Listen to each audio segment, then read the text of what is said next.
बे समाव आङो मेडामनिफ्राय मोननैसो बाथ्रा मिथिनो लुगैदों जे मेडामा बबे सननिफ्राय बर' सावथुन मुलुगाव फैजेना आरो बे सिनेमानि मुङा मामोन आरो मेडामनि भावआ मामोन बेयाव?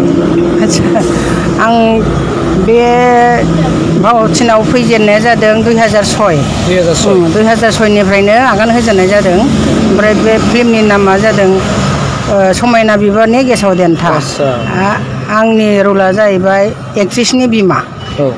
बे बोसोरनिफ्रायनो आङो बर' सावथुनाव आगान होजेनदों। अब्ला जे बोसोराव सारा फैदोंमोन बे एखे बोसोरावनो मेडामाबो फैदों? औ बेनो बे बोसोरावनो ओंखारजेननाय जादों। आं मोनसे बाथ्रा इन्टारेस्टिं बाथ्रा मिथिनो लुगैबाय मेडामनिफ्राय जे मेडाम मोना दिनै रिल मोगथां जिउआवबो सानैजों जेनेबा बिसियारि फिसाय आरो सिनेमायावबो बेबायदिनो बिसियारि फिसाय माने एक्टिं खालामो। बे समाव माबायदि फिल खालामो मेडामा? माबायदि मोनदांनाय मोनो गोसोआव? मोजां मोनो, गोजोननाय मोनो। गावनि मानसि गाव हयथ' बबेबा रिलाव बबेबा सिनारियाव आखाइ होलायनाय मोदोम होलायनाय थायो। बेखौ गावनि फिसाया गावनि फिसाय दांदोंब्लाबो जेबो नंखाया। माने दस्राजों लायोबा एसे उसुबिदा मोनो आरो रल बाय रल। बेखायनो जोंखौ दा जेरावखि लाङा मानो निजे बोराय बुरैखौनो लानानै थांखायो, हांख्रायखायो। ओंखायनो जों बयखौनो गायो।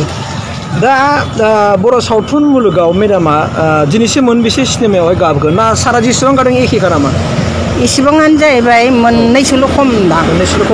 43सो जाबाय। 43 जेन'बा दा मेडामा बे बर' सावथुन मुलुगावहाय गानानै दा जिउआव माबायदि गोजोननायखौ मोननो हादों? मोगथां जिउआव गानानै जाफुंसारनाय बायदि मोनदों ना मोनाखै दा?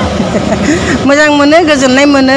जेरावखि थाङा मानो रायजो राजा आइ आफामोनहा जोंखौ माबायाव अनसायनाय रायदावो, नायखंख्रे हरो। हनै फिल्म गाग्राया, फिल्म जगतनि मानसिया जोंखौ माबा होयो आरो मोनसे गुन होयो, रायदावो, मान होयो। बेनो मोनसे जोंहा गोजोननाय थायो आरो जेरावखि थाङा मानो जोंखौ नायस'नो, रायदावो। दा मेडामा बर' सावथुन मुलुगाव एक्टिं खालामग्रा हिसाबै, भाव खालामग्रा हिसाबै रायजो राजाफोरखौ जेन'बा बर' सावथुन मुलुगखौ माबायदि अनसायजानो लुगैयो? जुदि रायजोफ्रा अनसायाबाथ' बर' सावथुन मुलुगा मालाबा जौगानाय नङा। दा बे खेत्रनि सायाव फंनैसो मेडामा मा बुंगोन? रायजो राजाफोरखौ मा खावलायहरगोन? रायजो राजाफ्रा नायोब्लाथ' बेनोसै खावलायनाया, गावसोर अननानै जा नायो बेखौनो जोंबो गोजोनो। आरो जोंनि भाव, जोंनि एक्टिंखौ मोजां मोननानै आइ आफाबो नायखायो, बेखौ जोंबो मिथियो। रायजो राजाफ्रा बिदिनो अननाय होबाय थायोबा जोंबो बिदिनो भावखौ मोजां दिन्थिलांबाय थागोन, गोजौआव गाखोलांनो सानगोन सावथुनखौ दिखांलांनो थाखाय, निजे जात निजे भाषानि।